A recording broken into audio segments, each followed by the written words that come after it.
One man, one mission, to rid the world of chronic anxiety once and for all. The Anxiety Guy, Dennis Simsek, shares his personal transformation from living a life filled with overwhelming worry to becoming a full-fledged positivity machine, a leading authority in generalized anxiety. Dennis gets to the truth of your mental health challenges and sets you on a path to transforming each and every area of your life. Here he is, the one and only, the Anxiety Guy.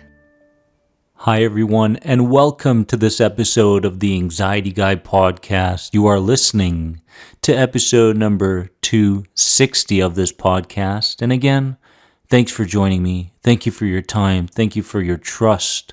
I'm Dennis Simsek, your host, and this episode is brought to you by my newest personalized anxiety meditations that you can find at theanxietyguy.com today.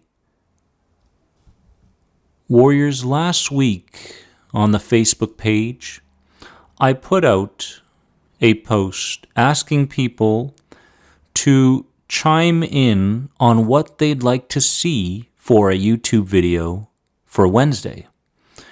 And there was a lot of likes and popularity around being obsessed over your health, which is the video I made this last week. But there was also a comment that got a lot of attention, and it was related to this question here. Dennis, I'd love a discussion about keeping our peace in the midst of evils that prevail. World leaders that seem threatening, 5G rollouts, science that doesn't add up. And this question was from Courtney, and to be honest with you, it intrigued me. Now, let's start this episode with a focus on the news. And when I'm talking about the news, I'm not just talking about CNN, Fox. I'm talking about social media, Twitter, Facebook, anywhere you get news. The news is programming. What kind of programming? Fear-based programming. The kind of programming that keeps you coming back for more. The news makes you think that you don't have a moment to let go and detach. Because, hey, you might miss something important. You get that feeling. Now, evils have been present throughout the history of mankind, everyone. So has the good. You can't know good until you experience the evil. Remember that. The subconscious and subliminal programming to keep people glued to their TV sets and believing that they must be dependent on their governments and authority figures is here. It is among us. We don't see it all the time, but it's there. This programming is meant to create an addiction within you, one that makes you think external entertainment is necessary. And the more intense our emotional states get, the more addicted we become. Video games today are good examples of this. They're not as innocent as they were 30 years ago. I can tell you that. Now, in terms of the world is divided. Right now, it's divided. And it's getting more divided by the day. The large majority of the world solely seeks to live a peaceful, loving, and connected life. There's a small majority that cannot be blamed for their hatred for mankind, their dirty remarks and actions. They are the children of loving mothers and fathers that were doing the best they could with what they knew. Childhood traumas are inevitable. The only difference is the kind, the regularity, and the severity to the child. The longer this pandemic lasts, the more questions are coming to the surface. These questions don't come from conspiracy theorists, but rather critical thinkers. Is it their fault that their emotional brains tag on to the rational brain's interpretations of where the world is going to them. No. They just want answers. We all just want answers. The biggest answer we all want is to the question of whether what's taking place in the world is doing us more mental and emotional harm than we realize. Suicide rates are skyrocketing.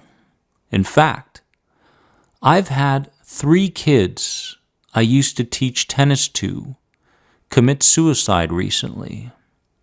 Kids in their early 20s that I was very, very close to, which led me to needing more answers than what was just at the surface. To be honest, Warrior, I'm not going to go into specifics today in terms of governments, 5G, vaccines. Why?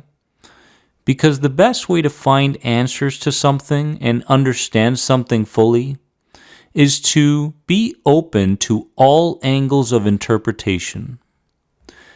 To keep your peace in a world that feels so uncertain is to reinterpret what feels uncertain.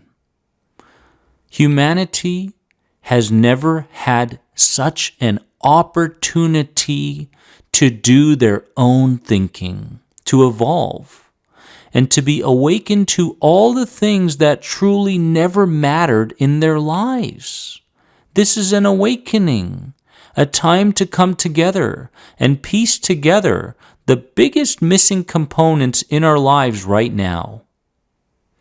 The biggest missing component, to me, would be love. We can have what we never had, feel what we've never felt, and raise the frequency of the planet simply through a reinterpretation of what's taking place in the world right now. From here, we are clear. We slowly feel disconnected towards the need for more external information. Because we're tapping into the wisdom we've had within us this whole time. Wisdom that's been blocked by our to-do lists and the low frequency we've been carrying around for far too long. Warriors, we need to admit when we don't know the answer to something, and we must follow our hearts when it shares the truth. In the end, if you've watched enough cartoons when you were a kid, you'll know that evil never prevails. Good always wins. So trust in what's to come. Listen to your intuition and never lose your faith in humanity. Remember, you are more than anxiety. Check out the Anxiety Guy meditations at theanxietyguy.com and continue your progress with me. See you soon. Thanks for being an important part of the Anxiety Guy podcast community. If you enjoyed this podcast, please leave a positive rate and review. If you're searching for further support on your road to recovery from anxiety, head over to anxietyexit.com and take part in the powerful End the Anxiety program based around the CBT model. If you're searching for a more one-on-one approach, you can sign up now for personal coaching sessions with Dennis via Skype. Remember, you are more than anxiety. See you in the next episode.